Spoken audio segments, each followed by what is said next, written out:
उत्तराखंड से बड़ी खबर आ रही है। उत्तरकाशी से किसी भी वक्त सुरंग में फंसे मजदूर सुरक्षित तरीके से बाहर आने शुरू हो जाएंगे, क्योंकि सिलक्यारा की तरफ से मलबे को भेदते हुए मजदूरों तक पाइप पहुंच चुका है।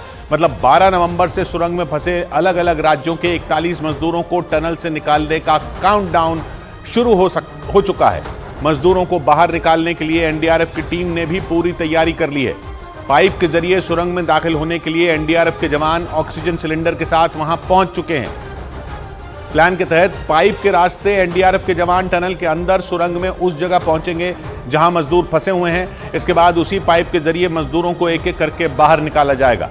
सुरंग से मजदूरों के बाहर आने के बाद फौरन उन्हें अस्पताल ले जाया जाएगा, जिसके लिए वहां बड़ी संख्या में एम्बुलेंस तैनात है।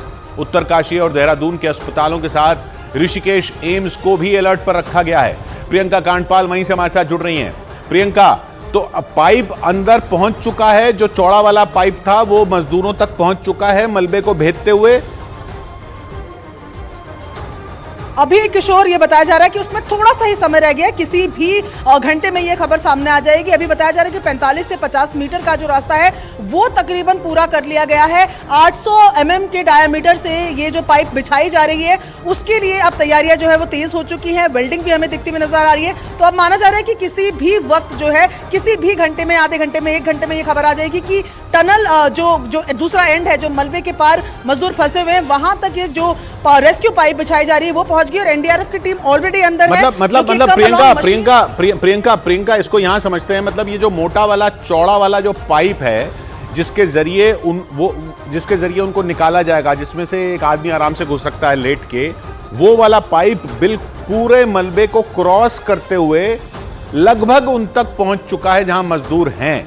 यानी बस कुछ ही देर में वो पाइप वहां से पूरे मलबे को भेद के उन तक पहुंच जाएगा, फिर आर पार देखा जा सकेगा और आर पार लोगों को निकाला जा सकेगा। ये माना जाए ना?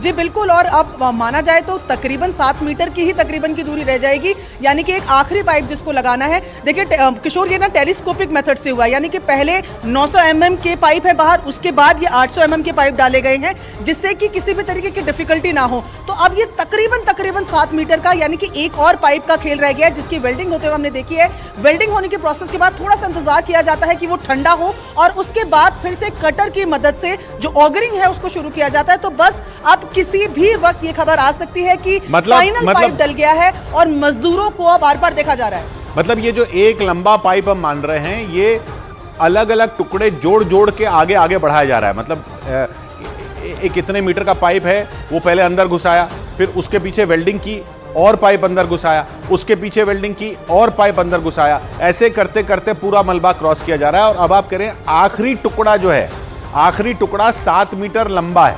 7 मीटर लंबा अब वो वेल्ड हो गया है और वेल्ड होने के बाद वो ठंडा करके, जब वेल्डिंग ठंडी हो जाएगी, उसको भी अंदर धकेला जाएगा। ये समझ में आ रहा है ना? ये सही है? जी बिल्कुल। अभी बिल्कुल जी, यही अभी तक माना जा रहा है, क्योंकि वेल्डिंग की चिंगारियां हमने कुछ देर पहले यहाँ पर देखी थी, जो अभी भी बहुत जूम करने पर हमें दिख रही हैं। तो वेल्डिंग की प्रोसेस माना जा रहा है कि चल रही है और साफ तौर पे एक्सपर्ट्स का कहना है कि हम कोई जल्दबाजी नहीं कर रहे हैं। हमारी मशीन्स बहुत वेट बेरिंग है, लेकिन हम कोई जोर उस पर नहीं डालना चाह रहे, क्योंकि अब ऑलमोस्ट आखिरी फेज में है, तो किसी तरीके की गलती की कोई गुंजाइश नहीं है। बेहद आराम से आगे की तरफ बढ़ रहे हैं, पर वो दूरी जो है अब तकरीबन इतनी ही रह गई, यानी कि एक पाइप और डलेगा और उसके बाद ये माना जाएगा कि अब हम पहुंच गए हैं। उसके बाद का प्रोसेस थोड़ा सा लंबा होता है, क्योंकि एनडीआरएफ की टीम पहले अंदर जाएगी, डॉक्टर्स को अंदर लेकर जाएगी।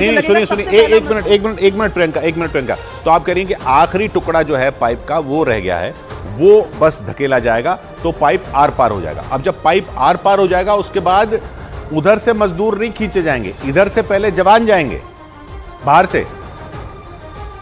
जी बिल्कुल। यहाँ से एनडीआरएफ के 2 जवान, उनके साथ एक डॉक्टर क्रॉल करते हुए घुटने के बल इस जगह से जाएंगे और सबसे पहले डॉक्टर ये देखेंगे कि किस मजदूर को सबसे पहले जरूरत है वहां से रेस्क्यू करने की, उस हिसाब से उसको लाया जाएगा। और ये क्रॉलिंग करके नहीं लाए जाएंगे मजदूर, जो है एक स्ट्रेचर्स है जो एसडीआरएफ और एनडीआरएफ के पास, उनमें छोटे छोटे व्हील लगे होते हैं, तो उनको लीवर और पुली का एक मशीन से यहाँ पर होती है, तो उनको उस तरीके से खींचा जाएगा। यानी कि मजदूरों में क्या इतनी शक्ति है भी कि वो क्रॉल करके आए या ना आए, इसी वजह से स्ट्रेचर के व्हील वाले स्ट्रेचर्स जो है, छोटे छोटे ये स्ट्रेचर्स होते हैं, उनमें लिटा के उनको रस्सी की मदद से दूसरी ओर खींचा जाएगा। यानी एक स्ट्रेचर जिसमें पहिए लगे हैं, वो लेके ये जवान जाएंगे, दूसरी तरफ जहां वो फंसे हुए हैं वहां उनको लिटा लिटा के पहियों से स्ट्रेचर खींच के इनको बाहर निकाला जाएगा, क्योंकि उनमें शायद इतनी जान भी ना हो और वैसे भी काफ़ी लंबा पूरा पाइप हो गया है वो, उसमें से घिसटते हुए लेटे हुई हालत में आना शायद मुश्किल हो, तो उनको स्ट्रेचर पर लेटाकर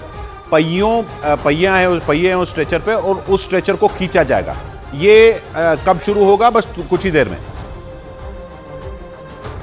जी बिल्कुल, क्योंकि ये जो मशीन ऑगरिंग मशीन है वो काम करती जाती है और पीछे को मलबा फेंकती जाती है। तो अभी ये चैलेंज रहेगा कि 57 मीटर का जो पूरा रास्ता है वो सुरंग पूरी खाली हो जाए। वो मलबा भी जो लगातार कट होके पत्थर या मलबे को काट काट के जो मशीन आगे बढ़ रही है उस मलबे को भी पूरा खाली करना होगा। इसलिए हम कह रहे हैं कि एक बार वहां पर पाइप पहुंच जाए तो उसके बाद भी समय लगेगा, थोड़ा समय वहां भी लगेगा, वो मलबा भी साफ करना होगा।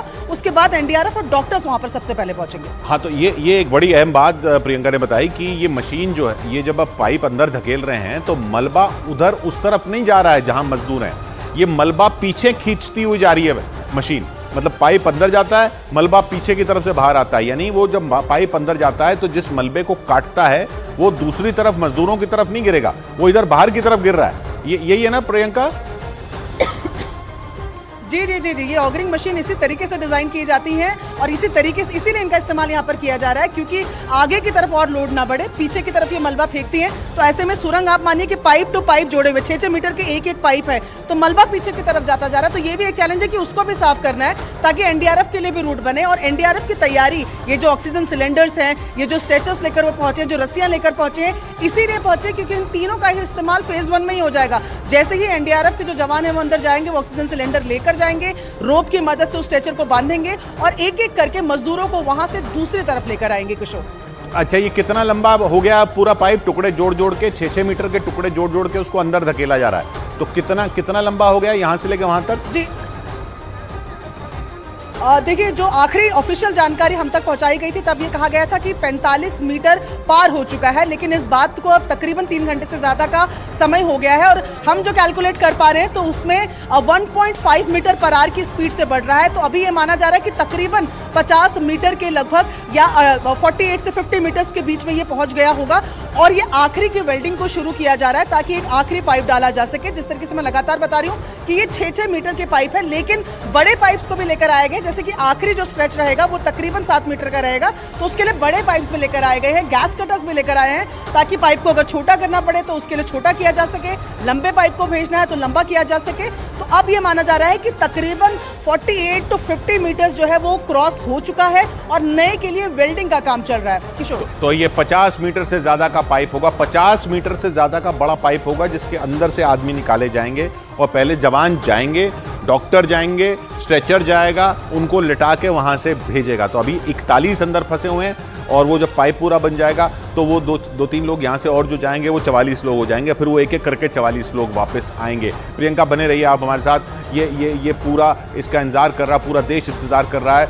मजदूरों की तबीयत खराब होने पर उन्हें एयरलिफ्ट करने का भी इंतजाम किया गया है। मतलब 11 दिन से सुरंग में फंसे मजदूरों को सुरक्षित बाहर निकालने की पूरी तैयारी की जा चुकी है। कभी भी वो निकल सकते हैं, किसी भी वक्त टनल से मजदूर बाहर आने शुरू हो जाएंगे, जिसके लिए सिलक्यारा की तरफ से मलबे को हटाने का काम युद्ध स्तर पर चलाया जा रहा है। ये वही जगह है जहां यमुनोत्री हाईवे पर बन रही सुरंग का एक हिस्सा इसी महीने की 12 तारीख को अचानक धंस गया था, जिससे वहां काम करने वाले 41 मजदूर फंस गए थे। उसी दिन से मजदूरों को बाहर निकालने के लिए रेस्क्यू ऑपरेशन चलाया जा रहा है और रेस्क्यू ऑपरेशन के 11 दिन बाद सुरंग से मजदूरों को निकालने का काउंटडाउन शुरू हो गया। इस बात की तस्दीक रेस्क्यू ऑपरेशन में जुटे अधिकारियों ने की, जिसके बाद इस बात की उम्मीद बढ़ गई कि किसी भी वक्त उत्तरकाशी से खुशखबरी आ सकती है, क्योंकि सुरंग में फंसे मजदूरों को निकालने के लिए पिछले कई दिनों से देश की 8 एजेंसियां जी तोड़ मेहनत कर रही हैं।